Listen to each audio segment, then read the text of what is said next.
Добрый вечер, дорогие телезрители. В эфире старая добрая программа «Один из нас». Я, журналист Дмитрий Аргунов, с огромным удовольствием представляю сегодняшних гостей. Но для начала несколько слов, не знаю, кому как покажется, может, это страшилки, возможно, это нет. Скажите, у многих у вас есть домашние животные. Так вот, сегодняшняя тема обсуждения будет напрямую касаться домашних животных, особенно мелких тем. В нашем случае конкретно собак. Уже несколько недель циркулируют в обществе слухи о распространении в Якутске бруцеллеза. Есть уже подтвержденные данные того, что среди безнадзорных животных обнаружены возбудители бруцеллеза. Что это такое, стоит ли его есть и вообще что это может вызвать? Об этом нам сегодня расскажут наши гости. Это заместитель руководителя департамента ветеринарии Республики Семенов Виктор Николаевич. Здравствуйте. Здравствуйте. И руководитель отдела, начальник отдела организации ветеринарных мероприятий Никитина Анастасия Афанасьевна. Здравствуйте. Здравствуйте. Ну, начнем с того, насколько правомерно было, скажем так, возбуждение определенных... Я читаю совершенно разные WhatsApp-группы, да? То есть там есть группы хозяев домашних животных, собачников там и так далее.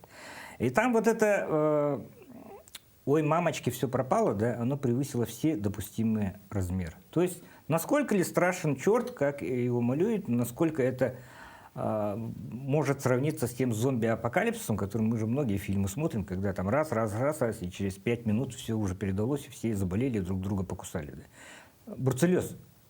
Насколько это опасно, в каких условиях и в условиях Якутска, чем это чревато? Давайте вот с этого начнем. По болезни. Да, так, бруцеллез это... Слово-то какое-то нехорошее очень. Нет, бруцеллез это зоонозная инфекция, болеет все виды домашних животных, сельскохозяйственных животных. Не только собаки, в том числе и человек может заразиться. Да? Есть в мире несколько видов бруцелл. Это бруцелла овис, бовис, мелитензис, канис, неотома. Вот эти все виды имеют некоторые биовары. У нас вот в данном случае, да, в нашем случае, у нас выявлен бруцеллез собак. Это бруцелла канис.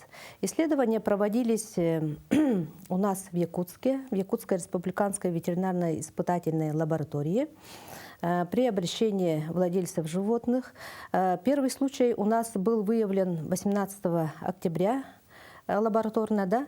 До этого у нас вот в частной клинике Поливет владельцы животных обратились скажем, вот порода Кани Корса, да, вот фигурировала, да, первый раз вот фигурировала порода Кани Корса.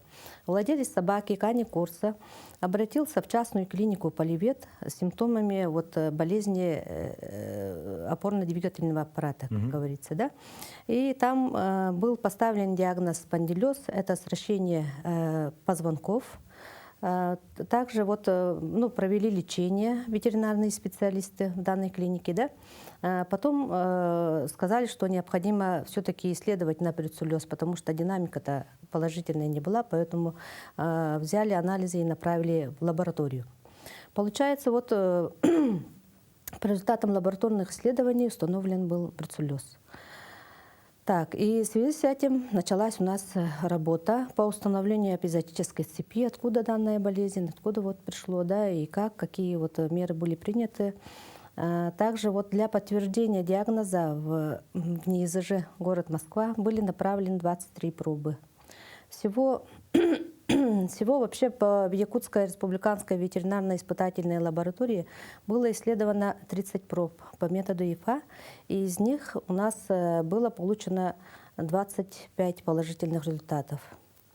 Большой процент. Ну да, процент такой вот выходит, да, поэтому вот именно мы исследовали из одного помета животных, поэтому получается, мы-то думали, это как бы с одного помета, и поэтому у них бы одна мать и щенки с одного помета, поэтому у них и получается эпизоотическая цепь, у них и имеются антитела бруцеллеза. Но получается так, что у нас еще обратились и другие владельцы животных, которые обеспокоены данной ситуацией. И в итоге у нас, да, вот у них тоже выявлены. Это не только порода Кани Корсо у нас получается, у нас и мопс там был, лайки были, беспородистые собаки, среднеазиатская овчарка. Вот у нас вот такая вот ситуация. То есть началось все с достаточно благополучных домашних животных, которые содержались там, ну, в частных домах, квартирах и так далее.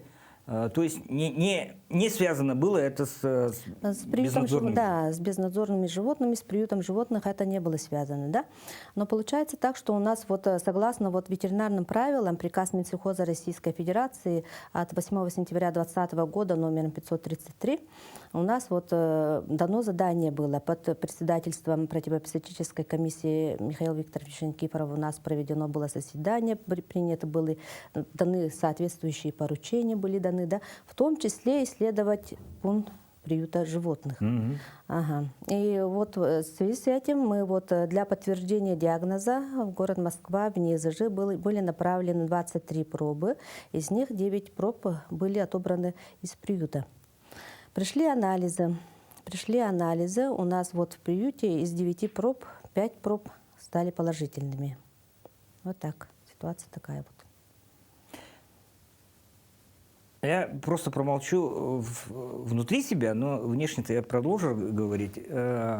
Согласно положениям, согласно правилам обращения при обнаружении подобного рода заболеваний, что нужно предпринимать вот с подобными животными? Давайте начнем. Решение какой проблемы? С которыми с положительными результатами. Да, вот согласно вот правилам, которые я озвучила, 533, да, согласно пункту 35, они должны быть умерщвлены в течение 15 дней, как только вот подтверждается диагноз. То есть результаты лабораторного исследования. Первичные случаи, вот породистые собаки, домашние собаки, их владельцы как к этому отнеслись? Ну, конечно, это же трагедия для семьи, это ужасно, да. Получается, вот мы, как со стороны департамента ветеринарии, провели совещание с владельцами животных, разъяснили ситуацию, какая работа у нас проводится, разъяснили нормативно-правовые акты, которые имеются, да, разъяснили, что такое бруцеллез животных, как оно будет передаваться. И очень вот уязвимый контингент, это поколение, старшее поколение получается, и дети. Поэтому мы все это разъяснили, дали им уведомления, информативную работу провели. Также мы совещание провели. И в итоге вот данного совещания вот коллегиально все решили, там присутствовали тоже вот специалисты управления Россельхознадзора, Роспотребнадзора. Все вот данную ситуацию, конечно, разъяснили ситуацию. И вот было принято решение направить на подтверждение в НИЗЖ лабораторно, да? Ага. Поэтому вот по приходу вот подтверждения с данной лаборатории у нас работа продолжается. Тоже провели совещание с владельцами животных, тоже выслушали их,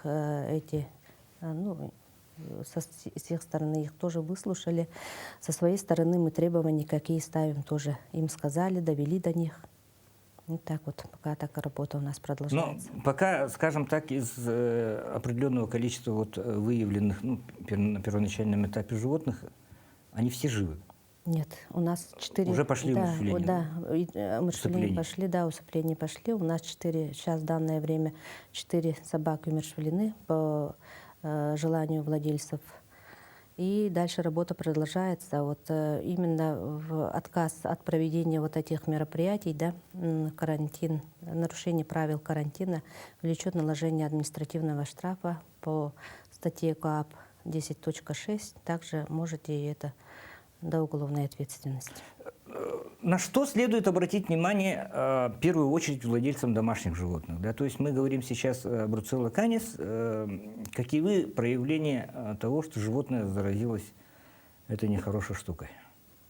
Хромать начинает? Ну, в обязательном порядке, да, нужно придерживаться правил содержания собак. Нет, проявления какие? Проявления, симптомы имеется в виду, да, клинические симптомы болезни, это общие как бы симптомы, это вялость, температура у животного, да. Также вот поражение опорно-двигательного аппарата потом идут, болезни воспроизводства, болезни глаз. Это очень даже такая вот в последнее время очень встречающаяся болезнь, да, болезни глаз. Это в первую очередь тоже надо смотреть на брюсселлы. Сказать, вот мы тоже консультируемся с экспертами, да, с регионов, с Москвы, с нашими ведущими ведущими учеными, и они тоже говорят, что вот на это главное обратите внимание. Также вот могут, может быть аборты и болезни вот органов именно мочеполовой системы. Но это достаточно сложно выявлимое. Просто получается так, что определенное домашнее животное может проходить, человек, скажем так, сидит собака на привязи, сидит, да? Мало ли что там у него с приплодом происходит, в смысле с репродуктивной системой происходит, он же не будет знать, он же не делает каждый день там какие-то тесты там и так далее, и так далее. То есть, в принципе, это может проходить, скажем так, в случае, если собака проживает в частном доме и так далее, абсолютно незамеченно для хозяина. Ну да, да, поэтому... Да, это может проходить бессимптомно очень долгое количество времени, и оно может проходить в вяло текущем хроническом периоде, эта болезнь, и поэтому она будет выявляться только при лабораторных исследованиях. Угу. Но еще раз говорю, хозяин, вот Лайка у меня сидит, допустим, на привязи, или там, что угодно, охранная просто. Сидит, будка теплая, кормлю я ее и так далее. Но не буду же я, еще раз говорю, каждый раз вести там в ветклинику и так далее, делать из соображений там паранойи или из чего угодно тесты на бруцеллез. Согласны? Просто, нелогично это. А как животные заражаются друг от друга? То есть при вязке, при контакте с больными непосредственном контакте с больными животными, при вязке, в выделениях обязательно вот бруцеллы там тоже имеются, в моче имеются бруцеллы. То есть вот когда собачки места, скажем, испражнений нюхают, да, абсолютно может происходить вот это дело, да? Да. Но это же практически не контрольное тогда получается, с моей точки зрения, явление. Вот именно Кто будет контролировать? Только собака каждый понюхал, он там кто-то там подписывал. Это же у них как WhatsApp по-нашему, да? Кто где проходил там и так далее. Телеграм собачий. Угу. Они же, чтобы друг о друге узнать, там как раз вот эти выделения и нюхают. В моем таком понимании. Угу. Вот здесь тоже вот поэтому необходимо вот проведение, откуда вот собака была куплена, да, откуда вот собака была привезена или куплена. Необходимо проводить, конечно же, лабораторные исследования при этом. И пока вот держать на привязи, в изоляции, как говорится, собак, потому что вот вероятность того, что вот контактирование, конечно, влечет, может быть, и последующим заболеваниям. Но те очаги, которые вот выявлены, да, они уже как бы из очага инфекции запрещается ввоз-вывоз животного. В очаге они изолированно содержатся до принятия соответствующих мер и закрытия вот этого неблагополучного очага инфекции. Географически, топографически, по месторасположению и так далее, в каких районах столицы были обнаружены положительные пробы? Вы можете сказать? Или это неэтично? Это, скажем так, личные персональные данные хозяев. Нет, в смысле, район Сайсар там, или...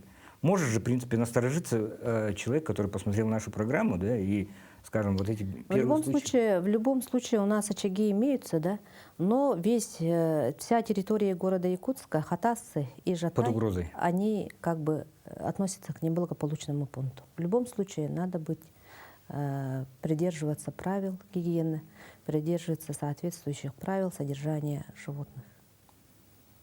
Угу. Хорошо, мы поговорили о первой волне, вторая волна, вот то, что касается приюта безнадзорных животных. Да? Информация проходила о том, что вот эти положительные пробы, которые с Очиченко были связаны, животных свезли на автодорожную и там изолировали. И есть информация о том, что руководство приюта не восприняло как должное рекомендацию управления ветеринарии о усыплении этих собак. На данный момент Очиченко 57 – это приют по содержанию собак, объявлен неблагополучным пунктом, и в данное время эти собаки изолированы которые дали положительный результат. У сомнительных тоже будут отобраны пробы. И в данное время у нас работают бригады с управлением ветеринарии, департамента по отбору проб крови. И на данный момент уже у нас отобрано 365 проб, которые будут исследованы в Якутской испытательной лаборатории. А там практически 1000 животных содержится же, да? Ну, примерно. Примерно 900 с чем-то, да. 967 То есть рабов. это 1/3 фактически, ну, скажем, под вопросом, да? 1/3 от животных, находящихся в приюте, это под вопросом получается.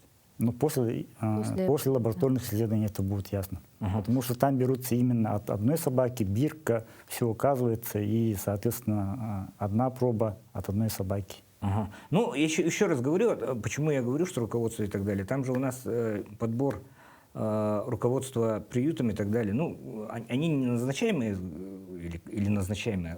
То есть, в принципе, может же, если руководство против, что делать? Или они не имеют права оспаривать решение департамента? Они не... Если сказано будет, усыпляйте, вот чуть ли не... Да, если лабораторно будет установлено, что болезнь такая у данной собаки есть, по соответствии с правилам, они должны исполнять эти правила. Так как эти правила были сделаны Министерством сельского хозяйства, прошли через Минюст, и все они должны исполняться. Угу. Ну, слушайте, вот я еще раз говорю, я почему молчал вначале, да, просто я хотел собственными ушами убедиться о том, что ситуация достаточно серьезная, чтобы Серьезно, да. бить тревогу во все колокола, да. Если, а как вообще избегать впредь таких вот, ладно, вот локализуются сейчас очаги там и так далее, но как впредь избегать проявления, ну, наверное, это еще не самое плохое бруцелла канис, то, что могло выскочить, да? Есть же, наверное, какие-то другие инфекционные заболевания, которые могут быть гораздо опаснее. Есть, да, например, у тех же собак бешенства, Да. в котором каждую весну мы проводим профилактические мероприятия, притом бесплатно, и все хозяева собак с паспортом, с документами могут пройти и получить эту вакцинацию, которая вырабатывается иммунитет. Опа, а вот от бруцеллеза есть вакцины? Против бруцеллеза вакцина не разработана. Не разработаны. Да. Против бруцеллеза собак, бруцелла канис, нет вакцины.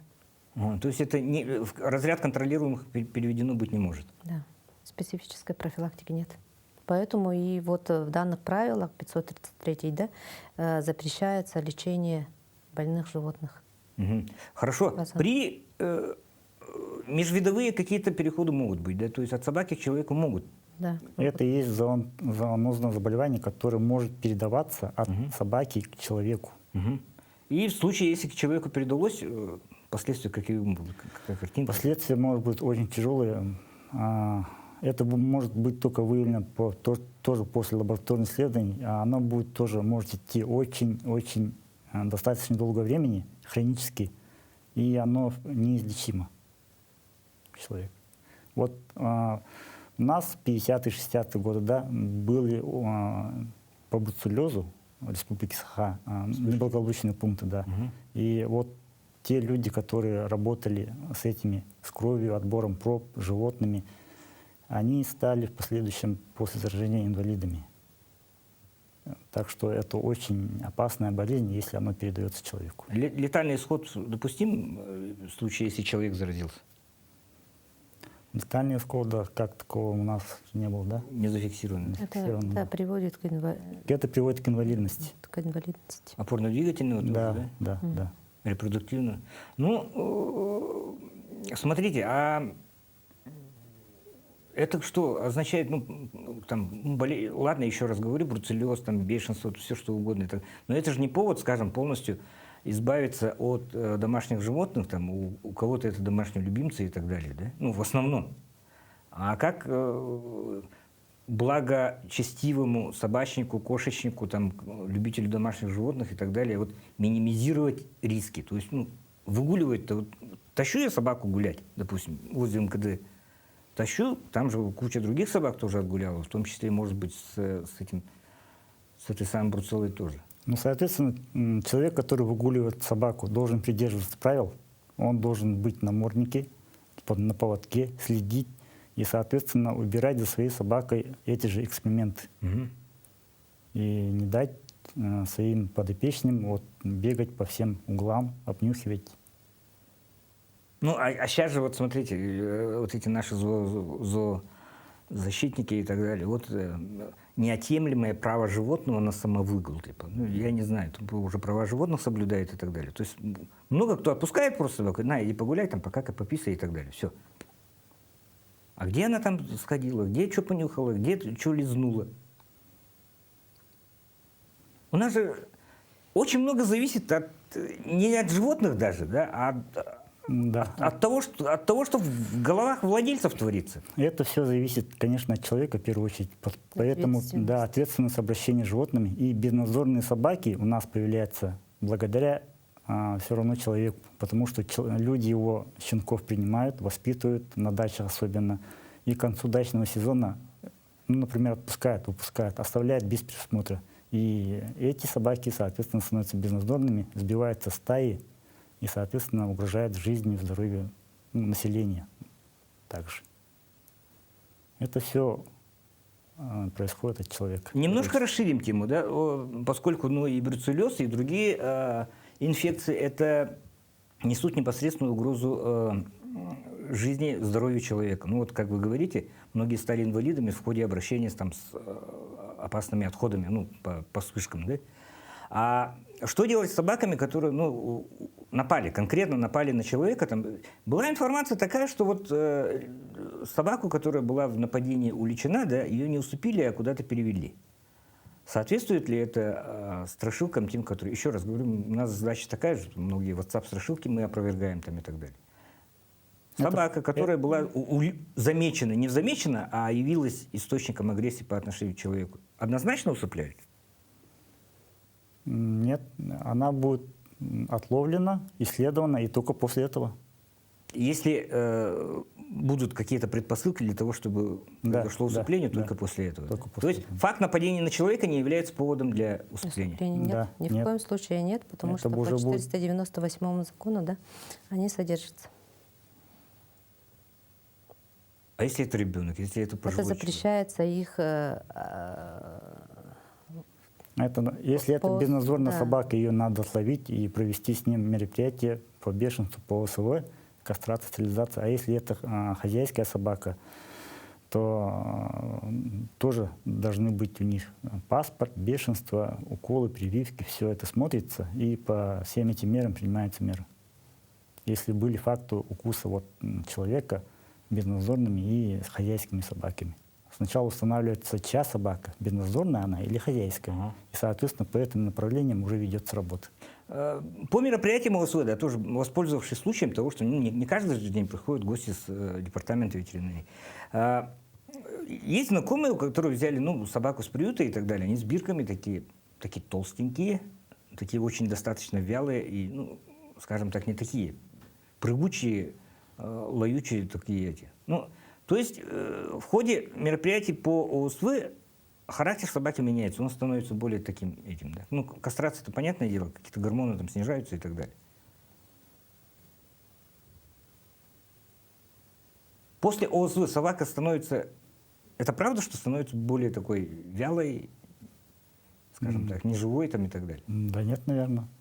Не играет это? Не играет роли. Просто я смотрю вот этих собак, которые взяты на попечение, там, многие знакомые взяли с приюта, они такие, там такие, как валенки. Характер у них другой. Не собачий. А собака ли это выходит после ОСВ? Да, это собаки. С виду да, по характеру, по-моему, нет. Нет, характер не меняется. Характер не меняется. Операции на половую, на репродуктивную самцов, самок, в принципе, никакой реакции не дают. Никакой не дает. Хорошо, Да. Хорошо, замечу это. Вы назвали лечебно-профилактическое учреждение ветеринарное, да, частное. Входят мероприятия, которые по первую волну были замечены. Что стало потом с Поливетом? Так, Провели там тотальную зачистку всего и все? Там, если насчет зачистки, это как? Ну, дезинфекцию, я не знаю. Ну, в любом случае, да, в любом случае в каждом учреждении проводится дезинфекция. А так вообще вот по установлению, по выявлению бруцеллеза животных, да, у нас запрещается вот принять, ну, не запрещается, а вот именно отбор проб уполномочены сделать специалисты государственной ветеринарной службы. Поэтому, пользуясь случаем, хотела бы сказать, что если вот владельцы животных хотят провести исследование своих питомцев, они могут подойти на ветеринарную лечебницу города Якутска, это по Чехова 66.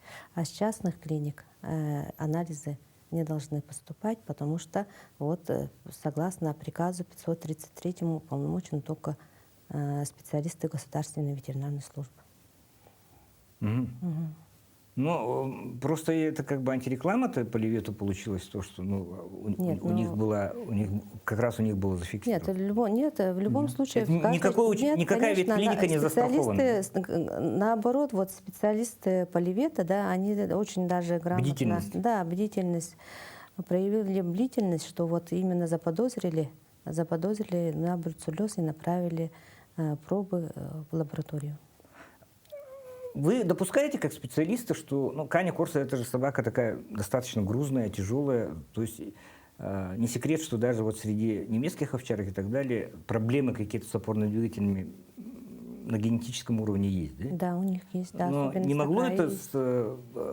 еще раз говорю, не результатом вот этого возбудителя, а каких-то генетических других и так далее? Нет, ну это же подтвержденный диагноз, подтверждена, двумя, да, причем, да, подтверждена лабораториями. лабораторией, поэтому здесь нет никаких этих. Конечно, есть, да, вы правильно говорите, да, вот эти собаки, они как бы подвержены, более таки подвержены болезням опорно-двигательного аппарата, да, есть такое. Но бруцеллез у нас есть, вот подтверждение лаборатории есть. В НИЗЖ у нас вот используются ИФА-тесты.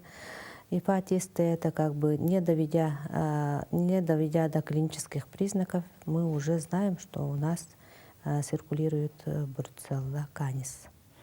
Анастасия Без Афанасьевна, антитела. Виктор Николаевич, а то, что у нас сейчас период, когда работает лучший в мире дорожник, да, это зима наша, когда лучший в мире дезинфектор, опять же наши холода, да, вообще сезонность распространения подобных инфекций, она может зависеть от времени года? То есть зимой это меньше, летом больше?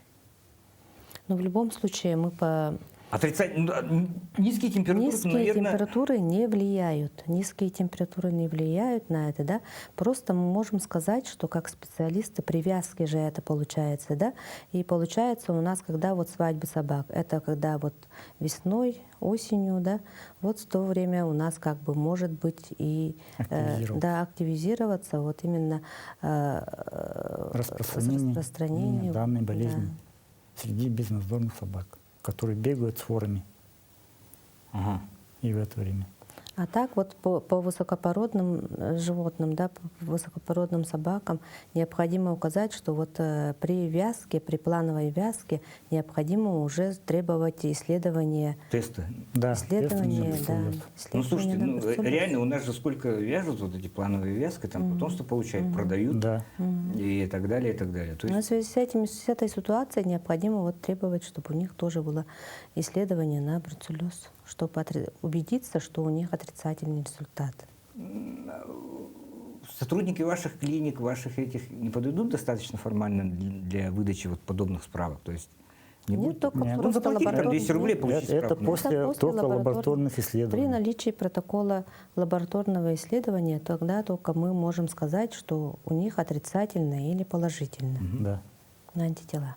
Нет, просто я моделирую ситуацию, когда где проживаете, там, ну, допустим, там, Кулаковского 6, там не замечено и так далее. Вот вам Нет, справка. нет. На каждую собаку, да. Визуально определить бруцеллез невозможно, И справки поэтому так в таком обязательно виде не необходимо лабораторные исследования, исследования. Мгм. То есть минимум ИФА будет проделано для того, чтобы подтвердить наличие или отсутствие возбудителя. Да.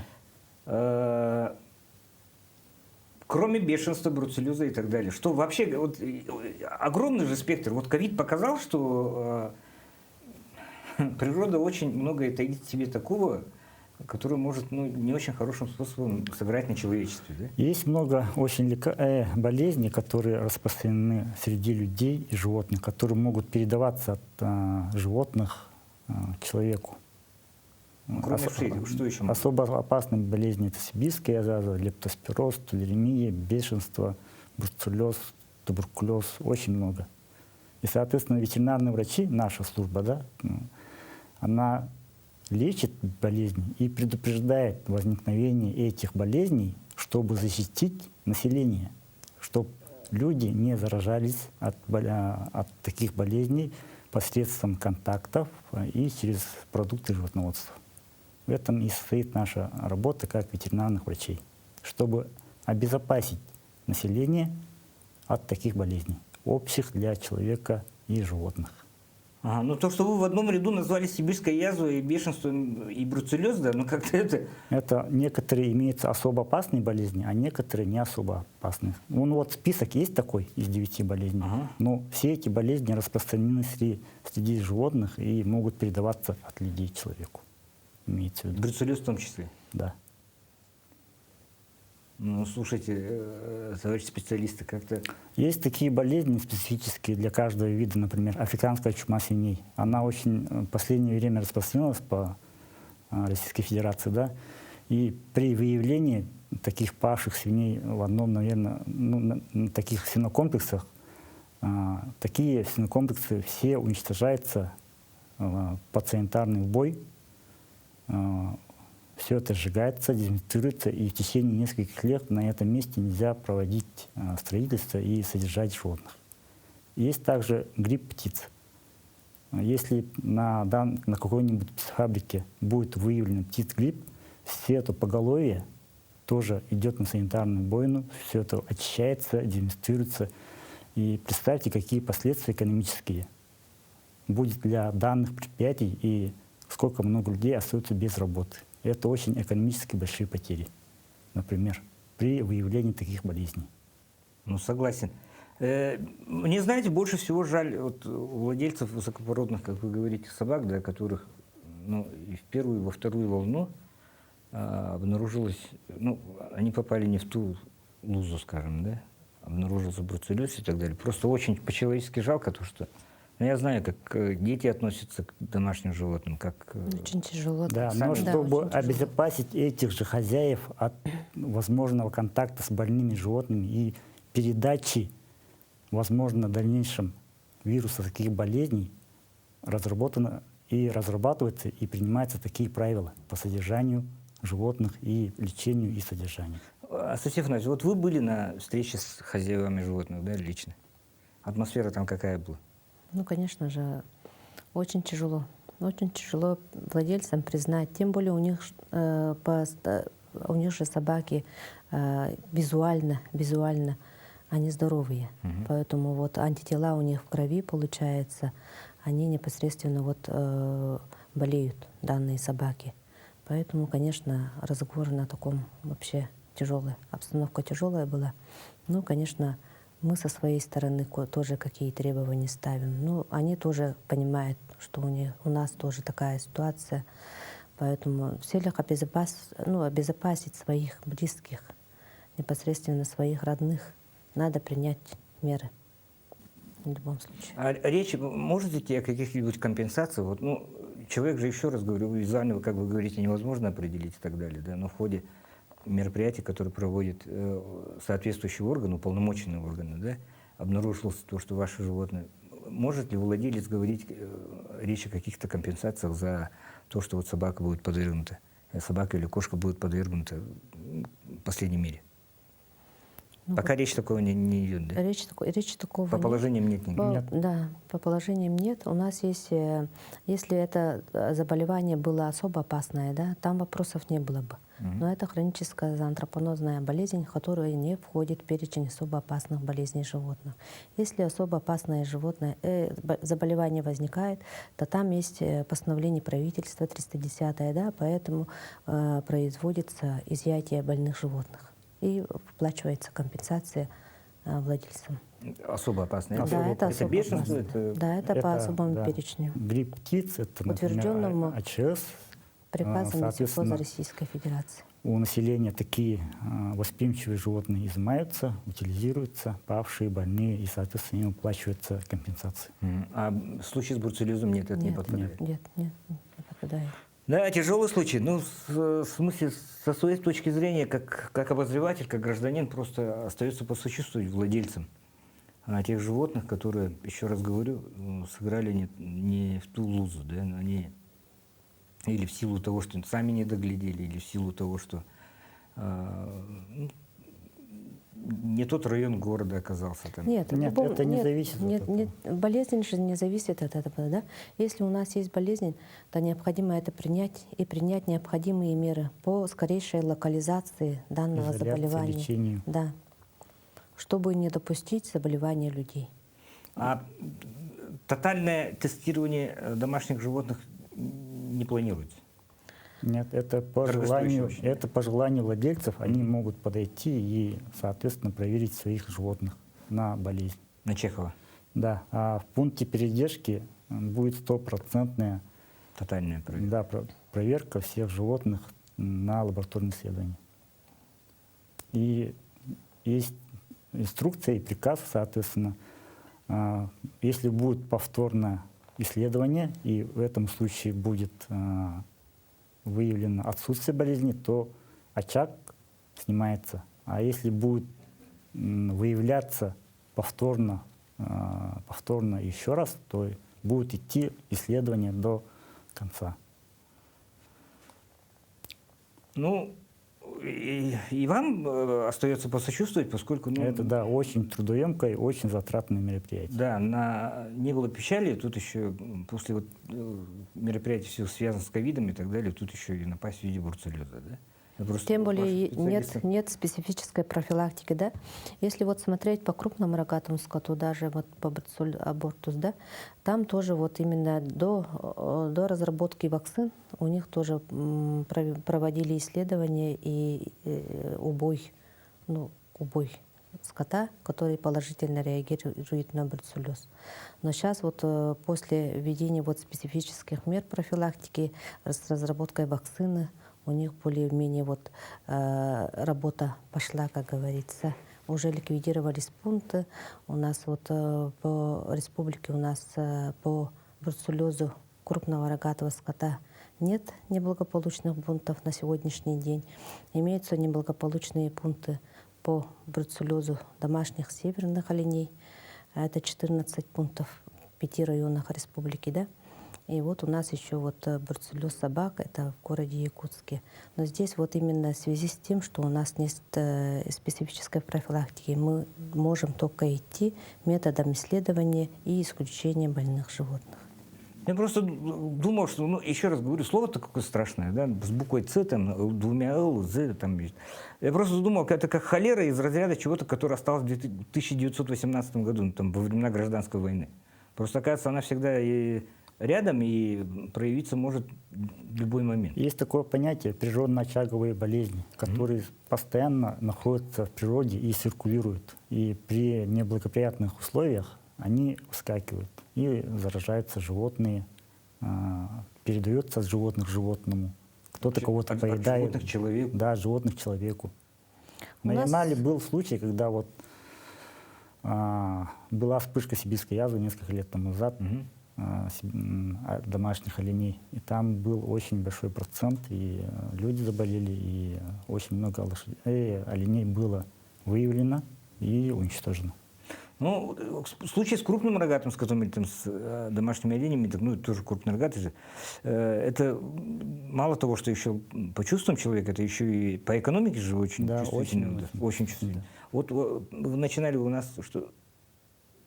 У нас было что? Бруцеллез домашних северных оленей. Ага. Ага. 14 неблагополучных пунктов в 5 районах республики. Работа у нас проводится данных неблагополучных пунктов. Тоже вот диагностические исследования проводятся, выбраковка положительно реагирующих животных. Нынче в этом году у нас было исследовано более 72 тысяч оленей. Из них были получены 5 положительных результатов. Это в Момском районе 4 положительных и Эбено-Батантайском 1. Была произведена выборковка, вот положительно реагирующая. Проводится работа, да, исключение положительно реагирующих. Я говорю, ладно, вот с экономикой связаны породы, да, ну, коровы, там, олени и так далее, но еще и мелкие животные, типа собак, кошек и так далее. Это еще лишняя нагрузка же, еще раз говорю, на специалистов, Да, да. ветеринаров. Дополнительные исследования. Да. Дополнительные деньги, финансирование, все это.